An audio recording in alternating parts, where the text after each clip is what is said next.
والصلاة والسلام على أشرف الأنبياء والمرسلين شفيع ذنوبنا وطبيب نفوسنا وحبيب قلوبنا أبي القاسم محمد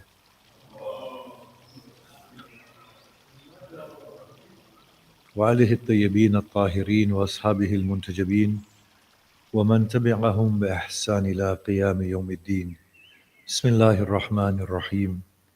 رب اشرح لي صدري ويسر لي أمري واحلل عقدة من لساني يفقه قولي.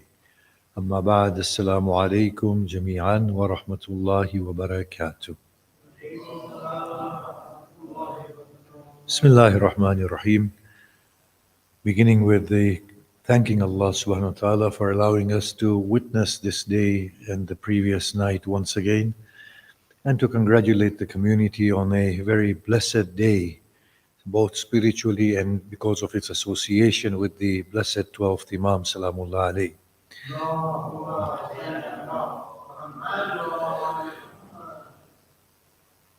Our ulama sometimes quote a hadith about the Mahdi and the return of the Mahdi.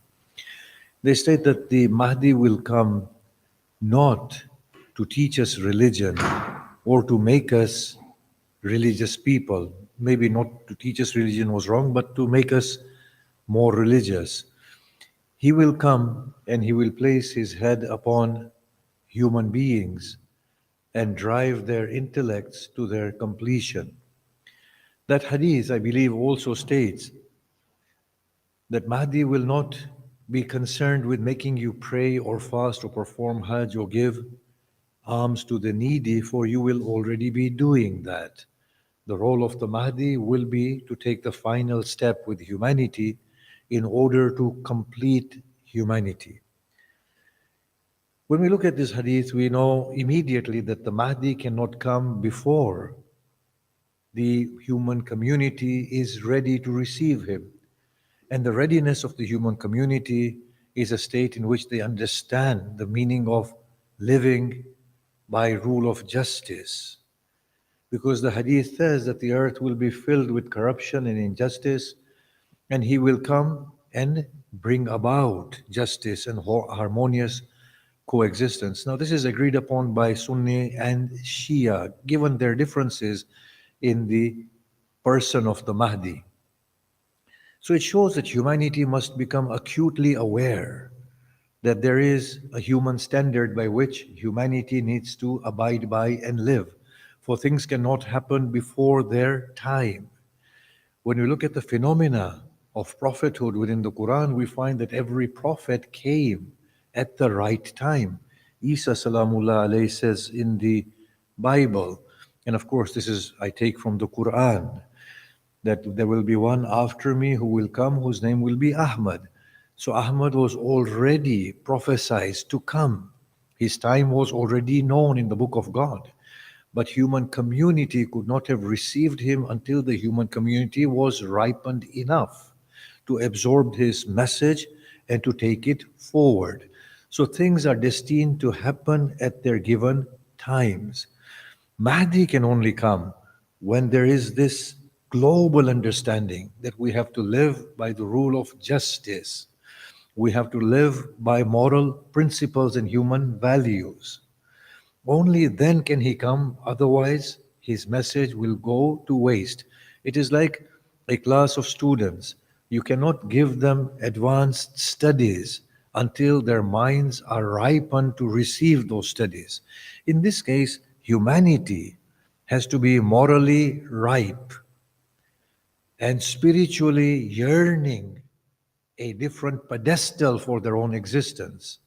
And when that happens, the Mahdi will come. And we see right now that that is indeed the case. The trajectory of human progression is towards understanding the value of justice, the rule of law, abiding by moral principles and human values.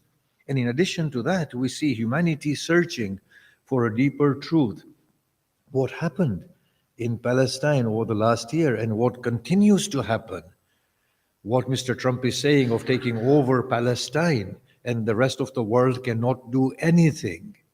and the Arab and the Muslim leaders, he is confident that he will persuade them into accepting his plan, in itself is quite telling that we are helplessly being drawn towards a situation that is inconducive with what the human ethos wants. The whole world is speaking about it, yet nobody can do anything about it. So we can see that humanity is moving in the right direction.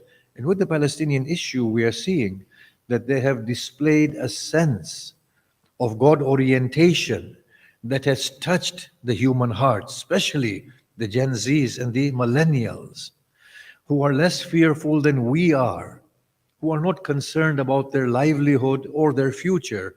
They are more concerned about the prevalence of goodness and justice, and they are more concerned about their deeper truth. Even though we call them more morally wayward, yet there is a spiritual awakening within them which is quite obvious. Now, in the description of the coming of the Mahdi, we find the prevalence of the deceptive system or the prevalence of the Dajjal. Now, we know Dajjal cannot simply be an individual who comes and misguides people. We know for a fact that, as with Mahdi, who cannot miraculously transform minds into good people, people have to be good before Mahdi, Salamullah alayh, can be effective. Similarly, Dajjal cannot be effective as a person until there is a whole trend of deceptive understanding of life. And we see that clearly right now, that the people within the West and within the East who are self-interested are overruling justice, and we are benefiting at the expense of the loss of others, and we are kept quiet because we are receiving our own comforts and luxuries. And that is a very deceptive system that we are living in. And the hadith says this, that the Dajjal will be prevalent within humanity before the coming of the Mahdi, and that stands to reason, because we need that clear distinction before humanity can make a sharp decision. So we see right now that when we see people being oppressed in one part of the world, we, due to our own state of comfort, tend to become desensitized to their problems. And that is our human nature.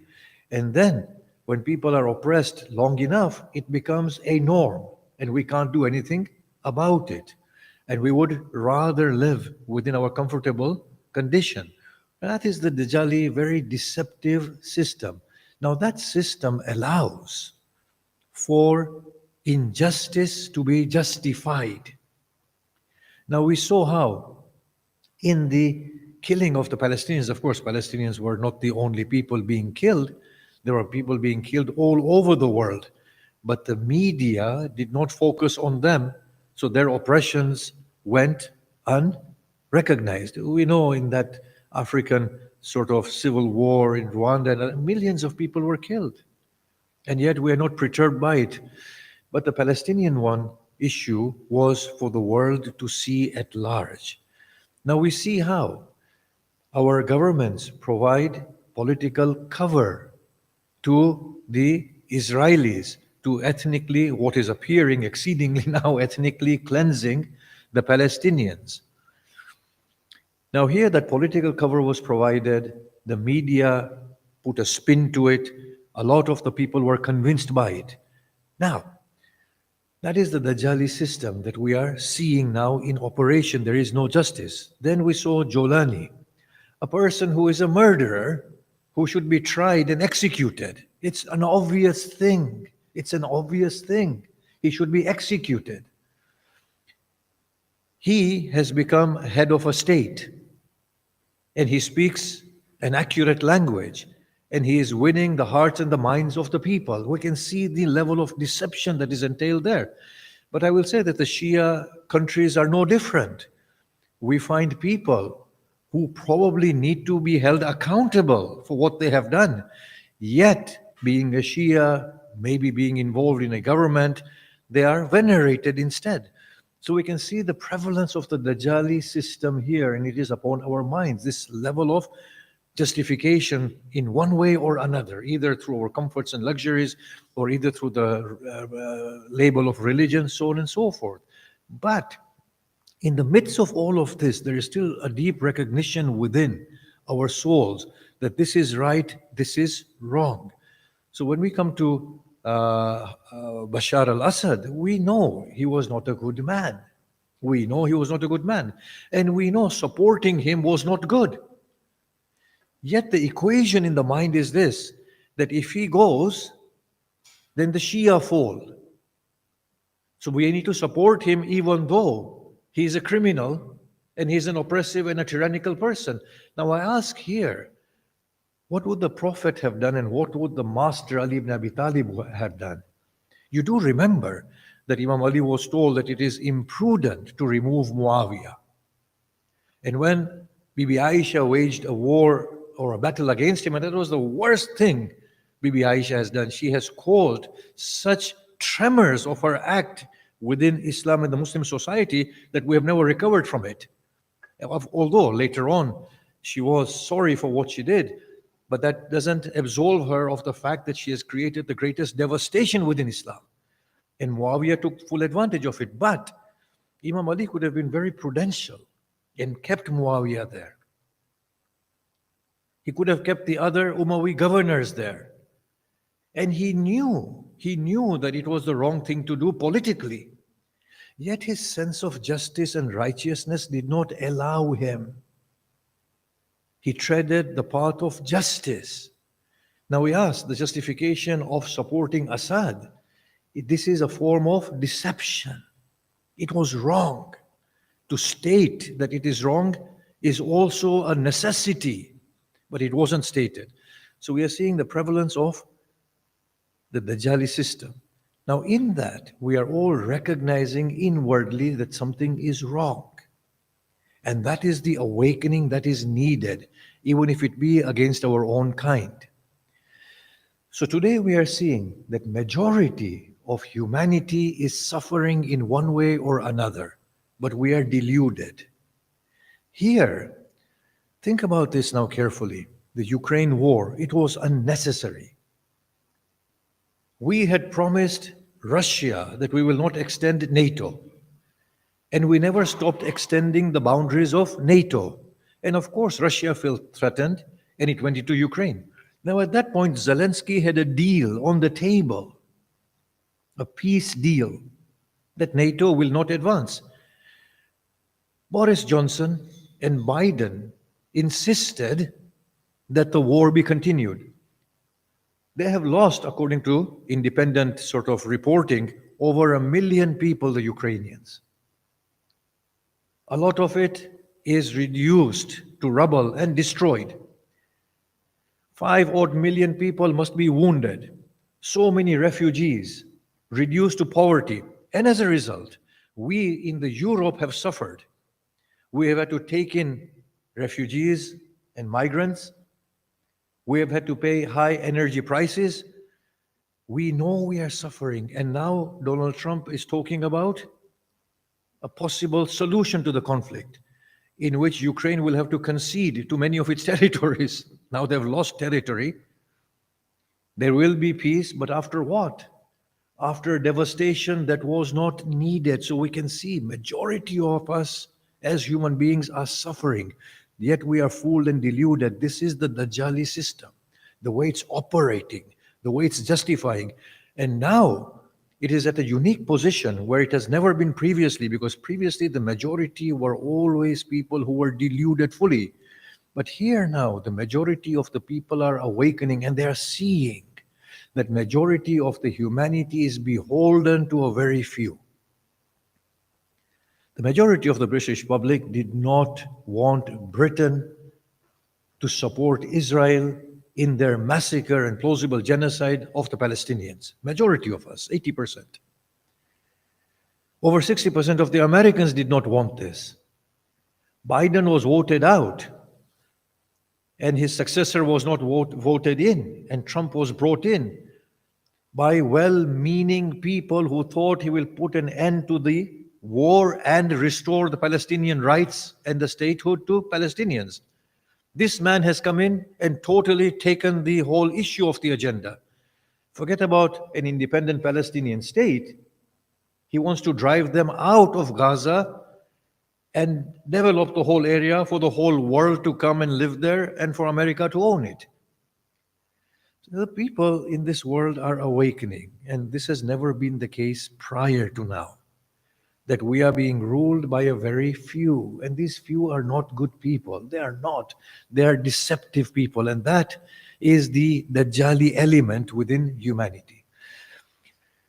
So amidst this huge suffering and awakening, we are actually paving the way towards the era of the Mahdi, when humanity finally says, enough is enough. We can't bear any more of this.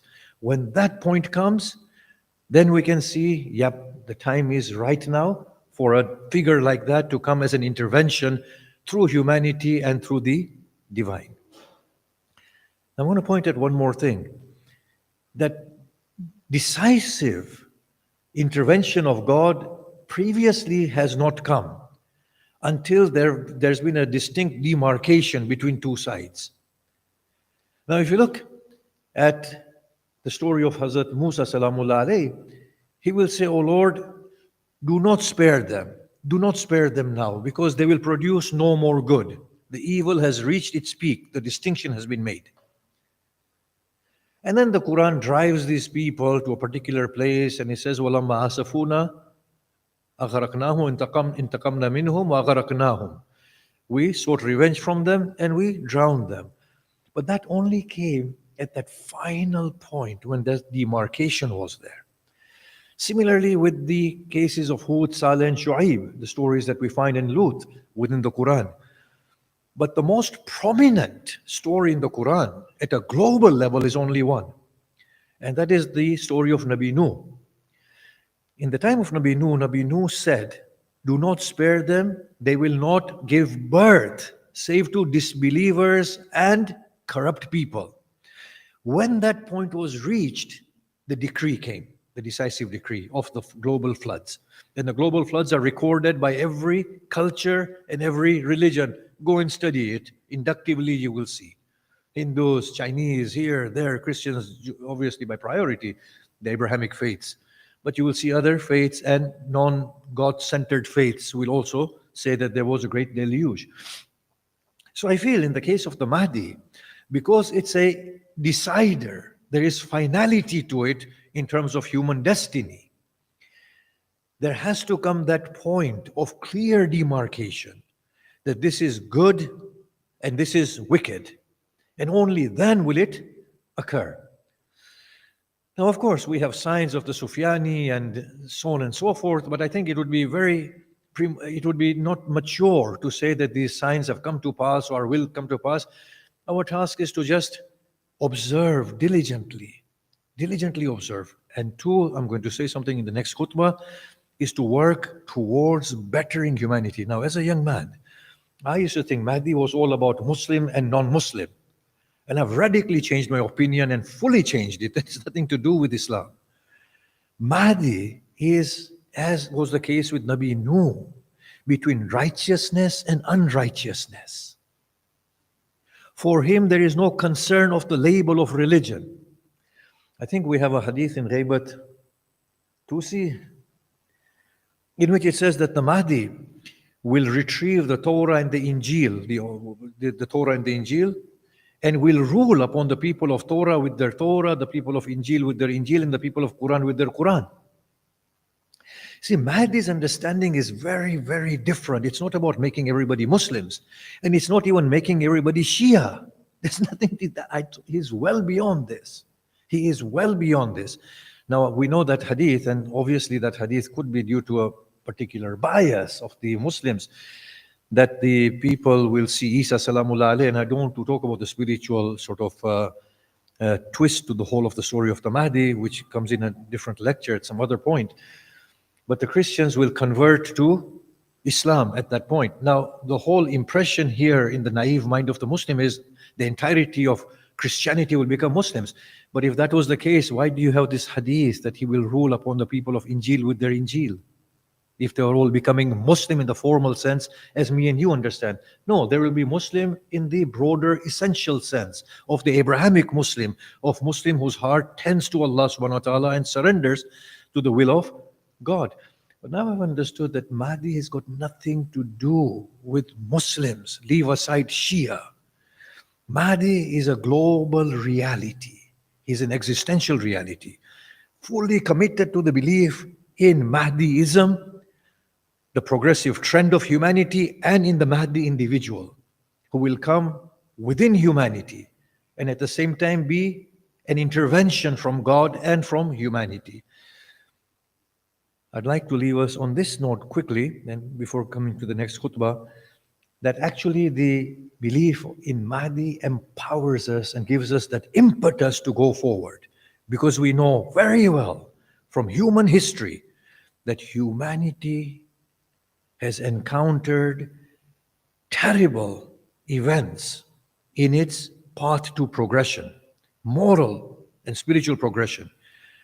But at every collapse, it has risen more gloriously. It has a tendency of forgetting, but yet it retains its memories from past events and builds on the goodness that it has accumulated over the years. We, as human beings now, have that goodness of the historical human trend. What we are now encountering will contribute to the accumulation of that goodness in the future generation, who will bring about that utmost community. They will take the final step and they will get it there. Although, having said that, I do not believe in a utopia state that everything will be good and there will be no bad. That is unrealistic as well, but we can discuss that at some other level. But it's a very empowering idea, and we need to adhere to it. One that I'm fully committed to, and this is the thing that makes us go on from today until tomorrow. See, don't look at results in your own lifetimes. This is not what the prophets did. When the Prophet brought Islam, he was looking at the eventual end of humanity, and he said, Mahdi will come. When Ali Salamullah alayhi was enacting justice, he knew that by standards of worldly politics, it's going to fail. But his standards were godly, human, spiritual, moral. He was living an example for it to culminate gloriously in a future world. That's how we should be acting. Never have we been closer to attaining the human purpose than we are today. So be empowered by that. Take the glad tidings of that and feel good about it. With newfound confidence, have the resolve to go forward and to make a difference.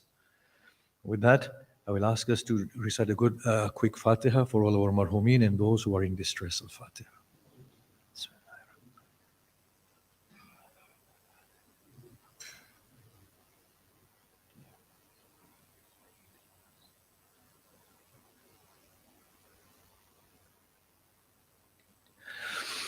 بسم الله الرحمن الرحيم والعصر إن الإنسان لفي خسر إلا الذين آمنوا وعملوا الصالحات وتواصوا بالحق وتواصوا بالصبر.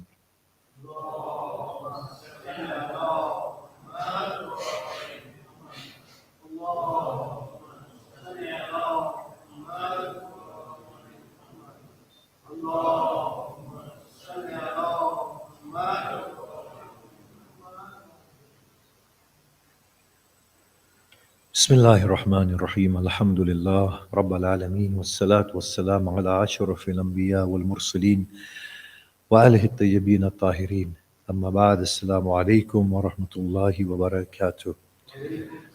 I realize my time has run out, but very quickly.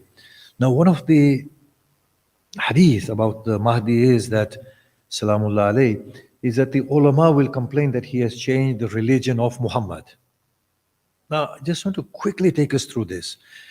If he were to make a reversion to the literal word of the Prophet Muhammad as is in the Quran, nobody will accuse him of that. Can you see that?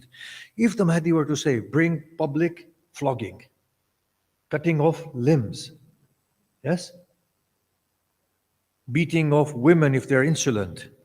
If he were to bring those laws in, concubinage and slavery, nobody will accuse him that you're changing the religion of the original founder.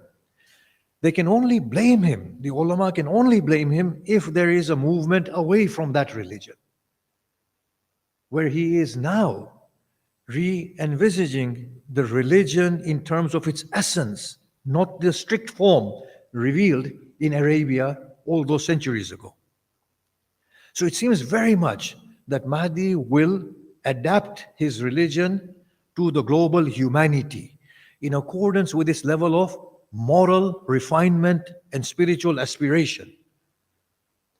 When Mahdi does that, he can be accused of moving away from the religion of his grandfather. Now, this brings in a huge point here that the ulama need to understand that, look, Mahdi is coming. Whether you're a Shia or a Sunni, you all agree that Mahdi is coming. Whether he has taken birth and is of the lineage of Imam Hussein, or whether he is to take birth and is of the lineage of Imam Hassan, he will come, restore justice, will bring about harmonious coexistence, rid injustice and oppression and tyranny. You both believe in this. You also believe that Mahdi will bring back the religion to its pedestal, rightful place. Now, the only thing that holds Mahdi back, therefore, not the only thing, but one of the chief components that holds Mahdi back is the unripened state of Muslim scholarship and Muslim ulama. So the Muslim ulama need to work diligently and hard to try and understand how global Islam operates, how Islam can be adapted to serve the global community of the Muslims, because Muslims are no longer confined to the Middle East. They are a global reality. Once the ulama start doing that, we are well on our way towards creating the Mahdi environment conducive for receiving him, as the Dajjali environment is there getting ripened, and the Mahdi era is getting ripened in terms of the refining morality and the spiritual yearning.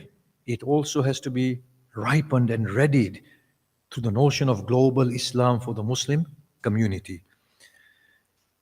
Now, the Muslim scholars need to think, look, for having 2-3 days of beginning of Ramadan and ending of Ramadan in one country due to differences of opinion of interpretation of texts, this in itself is a sign that we need to think differently. This cannot be the state. There should not be 2 beginning dates in the whole human globe. Forget it. Humanity should have 1 day for commencement of their fast and 1 day for their Eid. That's about it. That's what global humanity is all about and global Islam is all about. Yes? Not that even in the same town you have different opinions. I'm not favoring one over the other or whatever. I'm just saying humanity, the Muslim scholars need to awaken. They need to understand that there is an essence there. It's not all about the form. The form was adapted to a context. Can you see that? I mean, they only have to think that the Muslims are following the Christian fast of not eating or drinking beyond 1 meal and not going to their spouses. And when the Muslim man started going to their wives, the Quran says, Allah knows you're doing this and Allah is lessening the burden on you. Now go to your spouses. Now eat and drink. When a Sahabi collapsed due to hunger because he had forgotten to take his one and only meal at night, the Quran says it changed the form altogether to accommodate the essence. There is so much in the Quran. The Muslim scholarly mind needs to awaken to the demands of global Islam and Islam in the 21st century, retaining its beautiful essence, tweaking the forms to accommodate the flow of that beautiful essence. Nobody will hesitate to say that we can't have slaves, or we can't have concubinage anymore, or we should not be cutting off limbs, or we should not be stoning people to death because it's below human dignity. The same thing needs to be understood within ibadat. It has to change. Now, the other thing is this, that Muslims believe in one Allah. They believe in Muhammad Rasulullah as the final messenger. They believe in Sharia Islamiyah as the finality of the communication of God. They believe in the obligation of 5 prayers daily. They believe and fast the month of Ramadan. They perform the major and minor pilgrimages. They give the alms to the needy in the form of zakat and khums. More than that, they believe in the Mahdi. Now, people who have got their origin and their end aligned, they are the same. These people now need to look beyond sectarianism. They need to really put it to an end, the Shia Sunni. You can have different interpretations of Islam, so what? So what? Imams were spiritual guides, Khulafa were political guides. I agree, Khalifa Abu Bakr and Khalifa Umar did very wrong. They should have assisted Imam Ali as the Khalifa of the people. They did very, very wrong. I get that. I get that Hazrat Uthman did very wrong through his nepotism and favoring the Bani Umayyah. I understand. The Mu'mineen, Aisha, caused the greatest devastation in Islam. I agree. Muawiyah is the greatest pharaoh in Islam. I agree to all of these things. But now agree that that has happened in history. The Khulafa were political leaders. Whatever they did, they tried to do good. Whatever, they made mistakes. Whatever. Imams are spiritual guides. Put it to an end now. Pray together, fast together, intermarry, dilute this sharp distinction of Shia Sunni, dilute it. And by Allah, be empowered, because your Prophet has told you that you will get a Mahdi from his progeny who will restore justice. You believe in one God, one Quran, one Prophet, one Sharia, namaz, roza, everything is the same. You believe in Mahdi and the eventual end. Now come together. If you really want the Mahdi to come, then make him come. Then make him come. If you're torn apart like this within yourselves, then what do you expect? Palestine just stolen from beneath your noses. There you go. That's the result. Then chunks of Lebanon will go. Golan Heights have gone. Chunks of Iraq will go. Do you know this? What is to come for you, O Muslims? Because of this state of yours. Come together, make a difference. And it's nothing about Muslim and non-Muslim. It's to do with Muslims and non-Muslims who are good against people who are ruling over them, whether it's Starmer, Biden, Trump, the Saudis, the Shias, the Sunnis. Trust me, none of them are accountable to justice, and none of them seem to be accountable to Allah. May Allah subhanahu wa ta'ala forgive us, hasten the coming of the Mahdi, and ready us for his coming. Bismillahir Rahmanir Rahim. Alhamdulillahi Rabbil Alameen. Wassalatu wassalamu ala ashrafil anbiya wal mursaleen wa alihi at-tayyibin at-tahirin. Allahumma salli wa sallim ala Muhammadin al-Mustafa wa ala aliyin al-Murtada wa ala Fatimat al-Zahra وعلى الحسن المجتبى والحسين الشهيد بكربلاء وعلى علي بن الحسين ومحمد بن علي وجعفر بن محمد وموسى بن جعفر وعلي بن موسى ومحمد بن علي وعلي بن محمد والحسن بن علي وحجة الله بن الحسن القائم المهدي. اللهم عجل فرج وسهل مخرج واجعلنا من أنصاره وأعوانه والمستشهدين بين يديه. بسم الله الرحمن الرحيم.